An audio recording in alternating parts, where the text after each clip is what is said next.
오늘 말씀은 아모스 7장 1절에서 9절까지 말씀입니다. 아모스 7장 1절에서 9절입니다. 함께 읽겠습니다. 주 여호와께서 내게 보이신 것이 이러하니라. 왕이 풀을 벤 후 풀이 다시 움돋기 시작할 때에 주께서 메뚜기를 지으심에 메뚜기가 땅의 풀을 다 먹은지라. 내가 이르되 주 여호와여 청하건대 사하소서. 야곱이 미약하오니 어떻게 서리이까 하매 여호와께서 이에 대하여 뜻을 돌이키셨으므로 이것이 이루어지지 아니하리라. 여호와께서 말씀하셨느니라. 주 여호와께서 또 내게 보이신 것이 이러하니라. 주 여호와께서 명령하여 불로 징벌하게 하시니 불이 큰 바다를 삼키고 육지까지 먹으려 하는지라. 이에 내가 이르되 주 여호와여 청하건대 그치소서. 야곱이 미약하오니 어떻게 서리이까 하매 주 여호와께서 이에 대하여 뜻을 돌이켜 주 여호와께서 이르시되 이것도 이루지 아니하리라 하시니라. 또 내게 보이신 것이 이러하니라. 다림줄을 가지고 쌓은 담 곁에 주께서 손에 다림줄을 잡고 서셨더니 여호와께서 내게 이르시되 아모스야 내가 무엇을 보느냐. 내가 대답하되 다림줄이니이다. 주께서 이르시되 내가 다림줄을 내 백성 이스라엘 가운데 두고 다시는 용서하지 아니하리니 이삭의 산당들을 황폐되며 이스라엘의 성소들이 파괴될 것이라. 내가 일어나 칼로 여로보암의 집을 치리라 하시니라. 아멘. 오늘 읽은 아모스 7장부터 이 아모스 예언의 챕터 3, 그 제 세 번째 막, 제 3막이 시작된다라고 볼 수 있습니다. 이 아모스가 이 소선지서 12권의 묶음 속에 포함되어 있지만 메시지나 분량이나 그렇게 간단하거나 작지 않습니다. 아모스는 전체적인 구조를 보면 제 한 3막 정도로 이렇게 나눌 수가 있어요. 첫 번째 1장서부터 4장까지가 제가 월요일날 설명드렸듯이 좀 독특하게 열방 6나라부터 유다와 이스라엘까지 그 나라 형편이 어떻다, 너희들이 얼만큼 지금 망가져 있다라는 것을 1장부터 4장까지 보여주는 거죠. 이걸 제 1막이라고 본다면 5장서부터 6장은 애가, 탄식, 슬픔. 너희들이 지금 어떻게 망가졌고 그 증상이 어떠한가라는 것을 노래로 그리고 미래 예언으로 보여주고 있는 거예요. 우리가 오늘부터 다음 주 월요일까지 이제 마무리되는데 이 9장까지 내용은 영상 설교예요. 비전 설교. 1장서부터 6장까지는 시적 형태를 갖고 있습니다. 제가 설교 말씀 나누면서 이 시적 표현에 한번 주목해 보십시오라는 이런 말씀을 드렸는데 앞부분은요. 문장이 굉장히 짜임새가 있고 단어들을 의미 있게 사용하면서 상징적으로 사용하면서 이 시적인 강조가 이렇게 드러나는데요. 오늘부터 읽은 이 7장서부터 9장까지는 이 영상, 비전을 보여주는 거예요. 실질적으로 텔레비전을 보듯이 크게는 3마디에 3번에 걸쳐서 비전을 보여주시는데요. 오늘 읽은 이 7장서부터 9장까지는 첫 번째 비전으로 3가지 장면을 보여주세요. 그러니까 이 3가지 비전이 아니라 하나의 비전인데, 하나의 환상인데 거기에 3가지 장면을 보여주고 있는 거예요. 질병으로 저희가 이번 주에 계속 제가 설명을 드렸으니까 비유를 하자면 아모스 1장서부터 4장까지는 이스라엘이 짓고 있는 이 죄라는 이 질병의 증상, 너희들이 죄가 침투하니까 이러한 현상들이 일어난 거야. 너희 피부가 마르지, 힘이 빠지지, 아프지, 이런 내용이 1장서부터 4장까지 내용이고, 다시 또 질병으로 비유하자면 5장과 6장은 이 질병을 방치하고 있으면 미래에, 나중에 종국에는 이 질병으로 인하여 닥칠 죽음에 대한 미래 예언이에요. 그리고 우리가 지금 읽은 이 7장서부터 9장까지 내용은 이 환부를, 이 질병의 환부를 도려내고 수술을 하는 거예요. 도려내고 어떻게 하나님께서 이 고통의 치료 시간이 지나고 나면 회복될 것인가 라는 내용을 보여주고 있는 겁니다. 이 3가지 장면, 오늘 우리가 읽은 이 7장 1절서부터 9절까지 3가지 장면이 나온다고 했는데 이 3가지 장면은 또 내용적으로 보니까 좀 점진적으로 이렇게 되어 있어요. 점점 심각해지는 이 장면들을 통해서 우리는 오늘 본문 안에서 하나님과의 관계에서 가장 심각한 문제가 무엇인지 오늘 이 영상 설교를 통해서 하나님께서 알려주십니다. 또 우리 영혼에 있어서 가장 중대한 영적 질병이 무엇인지 오늘 이 세 가지 장면을 통해서 우리가 또 알 수 있습니다. 먼저 첫 번째 환상 장면을 한번 읽어볼까요? 1절부터 3절까지에 나와 있는데요, 흔히 메뚜기 재앙이라고 불리는 이 장면입니다. 같이 한번 읽어볼게요. 주 여호와께서 내게 보이신 것이 이러하니라. 왕이 풀을 벤 후 풀이 다시 움돋기 시작할 때에 주께서 메뚜기를 지으심에 메뚜기가 땅의 풀을 다 먹은지라. 내가 이르되 주 여호와여 청하건대 사하소서. 야곱이 미약하오니 어떻게 서리이까 하며 여호와께서 이에 대하여 뜻을 돌이키셨으므로 이것이 이루어지지 아니하리라. 여호와께서 말씀하셨느니라. 네, 지금 첫 번째 장면은 초원을 하나님께서 보여주시고 계십니다. 들판이에요. 그런데 첫 번째 수확이 끝난 후 두 번째 씨를 뿌린 그 밭에 새순이 돋고 있을 때 하나님께서 메뚜기를 보내셔서 이 밭을, 이 수확을 거둬야 될 밭을 황폐하게 만드는 장면이에요. 첫 번째 1절에 보면 왕이 풀을 벤 후에 라고 표현되어 있는데, 이 왕의 풀이라는 것과 이어지는 또 풀이 다시 움돋기 시작할 때 표현되어 있는 이 풀은 단어가 달라요. 우리나라 말로는 풀이지만 앞에 나와 있는 왕의 풀이라는 단어는 이 원어로 게즈라는 단어를 쓰고 있고, 뒤에 다시 솟고 있는 풀은 히브리어로 레케스라는 거 합니다. 이게 달라요. 앞에 있는 게즈라고 하는 건 첫 번째 수확, 첫 번째 보리를 말하는 거고, 이거는 첫 번째 수확한 보리는 다 세금과 왕의 거예요. 땅의 주인이 하나님이고 왕에게 세금의 명목으로 첫 번째 이 게즈를 다 드리죠.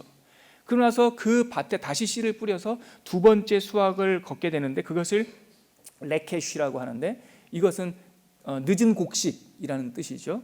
그래서 공동 번역 성경, 가톨릭과 같이 번역한 성경에 보면 이 구절을 이렇게 번역해놨어요. 왕에게 바칠 보리를 벤 다음에, 다음 두 번째 보리가 막 자랄 무렵에 하나님께서 메뚜기를 불러서 보냈다. 그래서 그 두 번째 레케시, 두 번째 그 곡식, 그것은 오롯하게 그 일한 농부와 그 땅을 기업으로 받은 사람과 또 짐승들을 위해서 수확하는, 추수감사절에 수확하는 그 곡식이거든요. 이것을 메뚜기를 보내서 다 멸해버린 거예요. 이 두 번째 이 레케시가 없다라고 하는 것은 창고가 텅텅 빈다는 얘기입니다. 이것을 실패하면, 두 번째 농사를 실패하면 1년 동안 굶어야 됩니다. 네, 하나님께서 창고를 이렇게 텅 비게 하는 기근으로 책망하시겠다라고 하는 것이 첫 번째 이 영상의 주제입니다. 창고를 텅 비게 하셨다, 수확이 없게 하셨다. 이것을 다양하게 해석할 수 있지만 그냥 아주 단순하게 하나님께서 징벌하셨구나, 뭐 이렇게 그냥 이해하셔도 뭐 나쁘지 않지만, 좀 더 이 전체적인 이 맥락을 보면 이 첫 번째 징벌이 의미가 있는 것 같아요. 뒤에 나오는 두 번째 장면과 또 세 번째 장면과 연결해 보면 더 풍성하지만, 먼저 결론부터 말씀을 드리자면, 하나님께서 우리의 수확을, 우리의 손을 빈손되게 하고 우리의 지갑을 텅 비게 하고 우리의 창고를 빈 공간이 되게 하는 이 징벌은 물질을 의지하고 사는 백성들, 먹고 사는 일이 삶의 전부인 백성들을 향해서 야, 그거 아니야 라고 흔드시는 징벌이라는 거예요. 처음에 수확을 거둘 때는, 그 가나안 땅에 들어가서 첫 번째 곡식을 거둘 때는 이것이 하나님께로부터 왔다라는 걸 알아요. 그 땅도 내 땅이 아니고 이 종자씨도, 처음에 뿌렸던 종자씨도 내게 아니라는 걸 알기 때문에 감사해요. 근데 계속 노동이 반복되고 직장 생활이 반복되고 월급이 매달 따박따박 들어오고 통장에 잔고가 쌓이기 시작하면 이제는 그 근원을 우리가 잊어버려요. 그래서 먹고 사는 것, 물질, 이것이 마치 우리의 삶의 전부인 양 살아갈 때 하나님께서는 메뚜기를 보내서 지갑을 텅 비게 하신다는 거죠. 그게 전부가 아니라는 것을 알려주기 위해서. 욥기에 보면은 이 패턴이 좀 잘 나옵니다. 욥이 하나님을 잘 믿으니까 사탄, 고소하는 자라는 이름을 가진 악한 영이 와서, 아이 하나님, 욥이 하나님을 믿는 거겠습니까? 그의 지갑을 믿는 거 아닙니까? 그의 재물을 믿는 거 아닙니까? 그래서 하나님께서 그렇지 않다, 욥은 재물이 아니라 나를 믿는 거야 라는 것을 확인하기 위하여 그에게 있는 재물을 철회하시죠. 바로 그런 장면입니다. 그런데 하나님께서 3절을 보면 이 아모스가 하나님 그리하지 마십시오. 야곱이 약합니다. 그렇게 텅 비게 하면 힘듭니다. 견딜 수 없습니다 라고 중보기도를 드리니까 하나님께서 3절에 보면 여호와께서 이에 대하여 뜻을 돌이키셨으므로 철회하신 거예요. 그렇게 이 친구들 안 되겠네, 계속 이렇게 물질을 의지하다가는 큰일 나겠네 라고 해서 하나님께서 그 징벌을 내리려고 했는데 아모스가 중보기도를 하니까 그 징벌을 철회하셨어요. 뜻을 돌이켜서 이루어지지 아니하리라 말씀하셨어요. 이어지는 두 번째 장면도 이 메뚜기 재앙과 비슷한 패턴입니다. 우리 같이 한번 읽어볼까요? 4절부터 6절까지 불의 재앙이라고 하는 닉네임을 갖고 있는 구절인데요. 같이 읽겠습니다. 시작. 주 여호와께서 또 내게 보이신 것이 이러하니라. 주 여호와께서 명령하여 불로 징벌하게 하시니 불이 큰 바다를 삼키고 육지까지 먹으려 하는지라. 이에 내가 이르되 주 여호와여 청하건대 그치소서. 야곱이 미약하오니 어떻게 서리이까 하며 주 여호와께서 이에 대하여 뜻을 돌이켜 주 여호와께서 이르시되 이것도 이루지 아니하리라 하시니라. 두 번째 재앙은 하나님께서 불을 보내시는 거예요. 근데 이 불이라는 게 흔히 우리가 보는 이렇게 음식을 끓이고 하는 그런 산불 이런 게 아니라 아주 마른 동풍, 뜨거운 바람 이렇게도 해석할 수가 있는 거예요.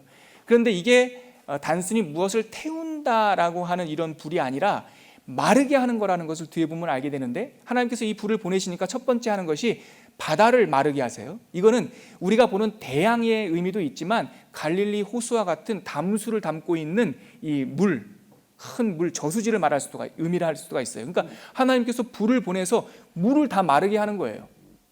호수의 물을까지 마르게 하셨는데 이제 육지에 흐르는 강물까지 마르게 하시는 거예요. 두 번째 재앙, 실질적으로 여러분들이 아모스처럼 우리가 그걸 본다면 이것이 가뭄의 재앙이라는 걸 알게 돼요. 뭘 태우는 것이 아니라 물을 다 말라버리게 하는 거죠. 이 두 번째 비전 영상이 의미하는 바가 뭘까요? 이 가뭄을 통해 이스라엘을 책망하시겠다라고 하는 의미가 무엇입니까? 해석해 본다면 바로 하나님의 돌보심과 통치를, 하나님의 다스리심을 그냥 필연적인 자연현상쯤으로 여기는 백성들을 흔들어 깨우기 위함이에요. 하나님께서 성경에 보면 자연재해를 보내시는데 그것은 단순히 우리의 볼기짝을 때리는 징벌의 의미가 아니라고요. 우리가 이 땅에 살다 보면 해가 뜨고 해가 지는 이 하나님의 돌보심을 자연현상으로 여긴다고요. 씨를 뿌리면 그것을 자라나게 하는 것이 하나님의 돌보심이고 하나님의 기적인데 오래 살다 보면 그것은 당연한 자연현상이에요. 감사할 줄도 몰라요. 하나님께서 다스리신다라는 것을 이스라엘 백성은 아주 세세하게도 늦은 비와 이른 비를 주신다. 그래서 풀 하나도 하나님께서 자라나게 하신다라고 믿음이 좋을 때, 영적 감각이 있을 때는 고백하지만 시간이 지나면 이런 하나님의 돌보심조차, 기적조차 늘 있었던 무엇처럼 그냥 자연현상쯤으로 우리는 치부하고 마는 것이죠. 네, 하나님께서 이 가뭄 현상을 통하여 우리를 흔들고자 하는 우리의 어떤 한 단면은 뭐냐면, 좀 거창하게 말하면 자연이 그 순리를 멈추는 것, 자연이 전부인 양 그것을 의지하고 사는, 조금 거창한 표현으로 말하면 이신론적 삶의 태도. 아까 첫 번째 거를 철학적 용어로 바꾸자면 유물론적 삶의 태도. 물질이 다인 것을 흔들었고 지금은 자연현상이 그저 기계처럼 돌아가는 거야 라고 취급하는 사람들, 이 이신론적 태도를 지금 흔드시고 계시는 것이죠. 좀 과장인 것 같습니까? 아니요, 여러분. 유대인들의 그 땅에 수백 년 동안 정주하며 살았던 그들에게 가장 치명적인 질병 중에 하나가 하나님을 그저 그들의 액세서리나 그들이 부르면 뿅 하고 나타나는 마술램프의 진이쯤으로 생각하는 습관이 우상숭배의 시작이었습니다. 호세아서를 보면은 이 내용이 나와요. 호세아서 6장을 한번 찾아보시겠습니까? 앞에 있는 예언서인데 6장에 보면 우리가 잘 아는 구절이 나와요. 6장 1절서부터 3절까지 찾으셨으면 우리 같이 한번 읽어보시죠. 같이 읽겠습니다. 시작. 오라 우리가 여호와께로 돌아가자. 여호와께서 우리를 찢으셨으나 도로 낫게 하실 것이요 우리를 치셨으나 싸매어 주실 것임이라. 여호와께서 이틀 후에 우리를 살리시며 셋째 날에 우리를 일으키시리니 우리가 그의 앞에 살리라. 그러므로 우리가 여호와를 알자. 힘써 여호와를 알자. 그의 나타나심은 새벽빛같이 어김없나니 비같이 땅을 적시는 늦은 비와 같이 우리에게 임하시리라 하시니라. 여러분, 제가 왜 이 구절을 참고적인 구절로 여러분들과 함께 읽었냐면, 여러분 예전에는 호세아 6장 우리가 방금 읽었던 이 구절을 마치 아주 드라마틱한 회개를 상징하는 구절로 우리가 해석을 하곤 했어요. 그런데 여러분들이 갖고 있는 성경도 혹시 이거는 뭐 성경 학자들이 적은 게 아니라 그 아가페 출판사에서 표제어를 단 건데, 그 6장 첫머리에 제 성경책에는 이런 표제어가 달려 있어요. 백성들의 불성실한 회개. 여러분들도 그게 달려 있습니까? 네. 여러분, 오라 우리가 여호와께 돌아가자. 여호와께서 우리를 찢으셨으나 도로 낫게 하실 것이다 라고 하는 이 극적인 표현이 사실은 불성실한 회개라는 거예요. 왜 그렇습니까? 이들의 태도가 너무나 고약해요. 그들의 죄를 다 토설하면 하나님께서 기적적인 은혜, 거저 주시는 은혜로 우리를 회복할 것이라고 말하는 것이 아니라 6장 3절에 보면 그를 알자, 힘써 그를 알자, 잘못 알고 있어요. 왜냐하면 하나님은 그 하나님의 나타나심은 새벽빛같이 어김이 없답니다. 잘못했다고 말만 하면 그냥 자판기 동전 넣으면 음료수 나오듯이 용서하신다는 거예요. 그리고 비와 같이 땅을 적시는 늦은 비와 같이 우리에게 임하신다. 어김없이. 이 태도가 뭡니까? 이게 이신론적 태도예요. 하나님을 마치 무슨 은혜 자판기처럼, 구원 자판기처럼 여기는 거예요. 아니요, 여러분. 우리가 잘못했다고 좀 뉘우치는 감정적인 그런 동요에 의해서 하나님께서는 의무적으로 우리를 용서하실 분이, 해야만 하는 분이 아니에요. 작은 죄든 큰 죄든 간에 우리를 구원하시고 우리를 용서하셨다는 것은 기적적인 하나님의 전적인 은혜예요. 근데 그냥 살다 보면 물은 그냥 있어. 갈릴리 바다는 늘 있던 거예요. 그냥 살다 보면 요단강은 늘 흐르는 거예요.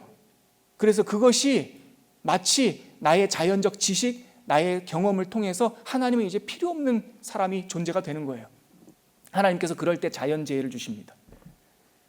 늘 흐르던 강을 마르게 하시고 늘 있었던 호수를 메마르게 해버리십니다. 그래서 너희들 옆에 있었던 그 자연스러운 해가 뜨고 해가 짐조차도 나의 다스림, 나의 통치임을 하나님께서 알려주시는 거죠. 이 완악해진 백성에게 하나님께서 물을 다 마르게 할 거야. 너희들이 무기력한 존재라는 것을 알게 할 거야. 하나님께서 뜻을 세우셨는데 역시 또 아모스가 중보기도를 합니다. 그러지 마시옵소서.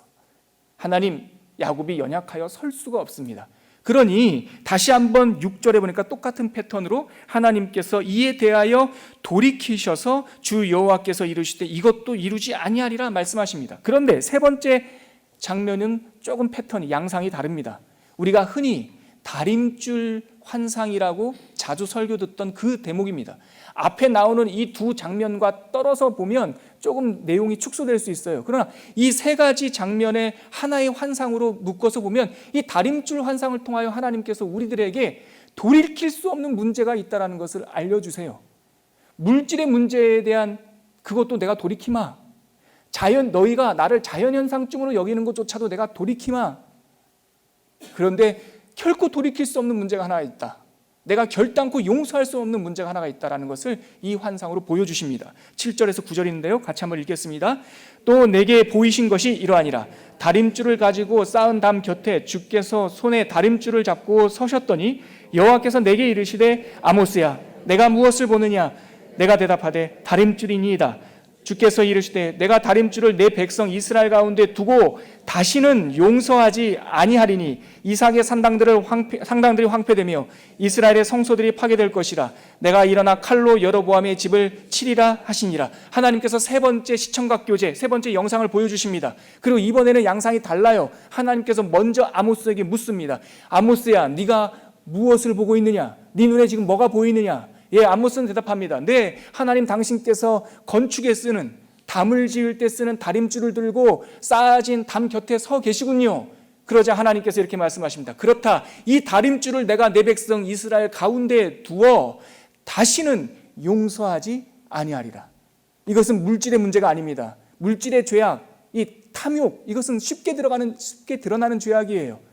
여러분, 자연현상, 하나님을 이신론적 태도로 추구하는, 다시 말씀드립니다, 내 지식과 내 과학적 상식을 의지하는, 이것도 쉽게 드러나는 교만이에요. 그런데 더 근본적인 돌이킬 수 없는 문제는 다림줄로 재보는 뒤틀려져 버린 우리 존재. 다림줄은 뭐에 대해서 사용되는 것입니까? 담벼락을 쌓는데, 바르게 쌓는데, 담벼락이 그의 기능과 그의 역할을 하기 위하여 쌓기 위해서 쓰는 도구이죠. 반대로 다림줄은 그 담벼락이 지진이나 바람이나 어떤 외부적인 충격으로 휘어지지 않았을까, 기울어지지 않았을까를 측정하는 진단의 도구이기도 합니다. 다림줄을 갖다 댔을 때 이 담벼락이 기울어져 있으면 어떻게 해야 됩니까? 놔두면 안 됩니다. 다 허물어 버려야 합니다. 왜냐하면 그것을 허물고 다시 짓지 않으면 그 담을 쌓으면 쌓을수록 그 담벼락이 결국은 어떤 날 넘어져서 그 담벼락 안에 살고 있는 사람도 안으로 넘어지면 죽고, 담벼락 바깥으로 넘어지면 길을 위를 걸어가는 사람도 죽기 때문에, 담벼락은 우리를 지키는 거였지만 그것이 기울어져 있고 뒤틀려 있으면 그것이 오히려 재앙이 되기 때문에, 다른 것은 다 용서하여도 물질에 대한 탐욕, 그래, 그거 죄악이지만 그렇다 치자.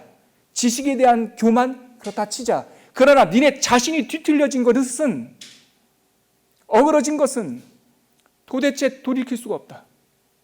이걸 철회하지 않고선, 이것을 모두 다 헐어버리지 않고선 더 큰 재앙이 되기 때문이다. 하나님께서 세 번째 이 영상 설교를 통하여서 뒤틀려진 우리들 자신, 내가 이 다림줄을 이스라엘 가운데 둘 것이다 라고 말씀을 하고 계십니다.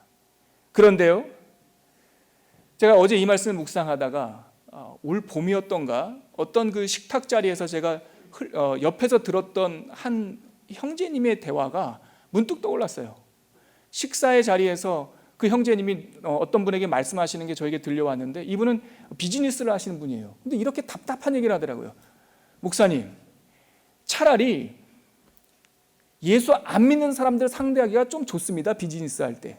왜냐하면 어떤 사람은 목표가 분명합니다. 첫 번째 이 기근재앙처럼 돈이라고 하는 목표가 분명하기 때문에 그냥 돈은 돈으로 상대하면 됩니다. 커뮤니케이션이 잘 됩니다. 어떤 사람은 조금 불량한 사람도 있습니다. 그분의 표현은 다른 표현이었어요. 좀 더 우리가 쉽게 알아듣는. 불량한 사람은 그냥 불량하게 대우하면 됩니다.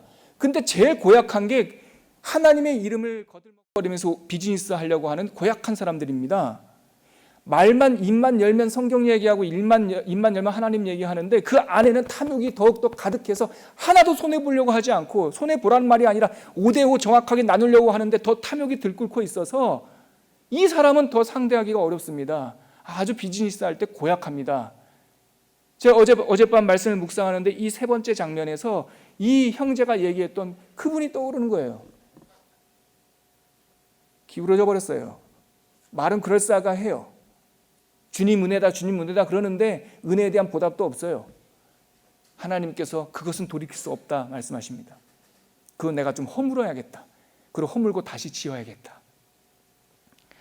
9절 말씀 보십시오. 하나님께서 허물겠다라고 하는 제1타겟에 대하여 이렇게 이야기하고 있습니다. 같이 9절 한 번만 더 읽을까요? 시작. 이삭의 상당들이 황폐되며 이스라엘의 성소들이 파괴될 것이라. 내가 일어나 칼로 여로보암의 집을 치리라. 하나님께서 휘어진 담벼락을 헐겠다고 하셨던 그 첫 번째 타겟이 부도덕한 정치 지도자나 탐욕스러운 경제인들이 아니라 성소와 산당이에요. 설명 안 드려도 아시겠죠? 하나님께서 사랑하시기 때문에, 아니 우리가 죄악이 더 많기 때문에 우리를 먼저 타겟으로 삼겠다는 것이 아니라 우리가 바로 회복돼야, 하나님의 교회들이 먼저 바로 회복돼야 이 땅에 희망이 있기에 하나님께서 예배드리는 처소, 성소와 산당을 허물고 다시 짓겠다고 말씀하십니다. 오늘 우리가 이 말씀 위에 한번 기도했으면 좋겠습니다. 하나님, 우리가 이 기울어진, 뒤틀려진 다림줄을 갖다 대었을 때 위험천만한 존재들이 아닙니까? 하나님의 이 징벌을 돌이키지 말아 주시옵소서. 왜냐하면 그것은 법정적 형벌이 아니라 우리를 회복하는 하나님의 사랑의 방식이기 때문에 우리는 하나님의 징벌을 겸손하게 받아들입니다. 물질을 의지했던 교회의 풍습을 다 무너뜨려 주십시오. 권력에 중독되어 있던 옛 습관들을 다 무너뜨려 주십시오. 우리들 가운데 말씀과 삶이 괴리되어 있던, 분리되어 있는 삶들을 다 징벌하시고 무너뜨려 주십시오. 그리고 새로운 교회, 새로운 성도들의 삶을 회복하여 주시옵소서. 우리 이렇게 한번 기도하겠습니다. 하나님 아버지, 은혜를 감사합니다. 오늘 하나님의 첫 번째 영상 설교, 비전 설교를 통하여서 우리가 우리를 유혹하는 물질과 지식과 교만보다 더 심각하고 더 큰 문제가 우리들의 존재적인 뒤틀림이라는 것을 알려주셨습니다.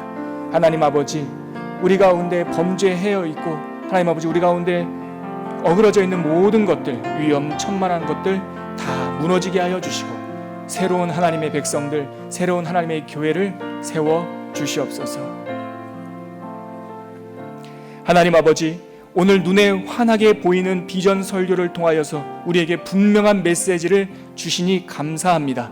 하나님, 우리들 가운데, 우리 가정 가운데, 우리 교회 가운데 영적으로 뒤틀린 부분이 있다면 남김없이 십자가의 힘으로 허물어 주시옵소서. 당신의 새로운 영혼을 창조하여 주시옵시고 하나님의 교회들을 다시금 새로이 일으켜 주시옵소서. 이제는 우리 주 예수 그리스도의 은혜와 하나님의 회복하시는 사랑과 늘 우리와 함께 하시고 징벌하시는 것이 아니라 허무신 후에 다시 새롭게 지으시는 성령님의 회복하심이 오늘 이 아모스 예언을 듣고 나에게 주시는 말씀, 회복해야 될 하나님의 치료의 방법임을 믿고 이 말씀대로 하나님의 단 위에, 하나님의 말씀 앞으로 나가기로 결단하는 주님의 백성들 위에 지금부터 영원까지 함께 계시기를 간절히 축원하옵나이다. 아멘.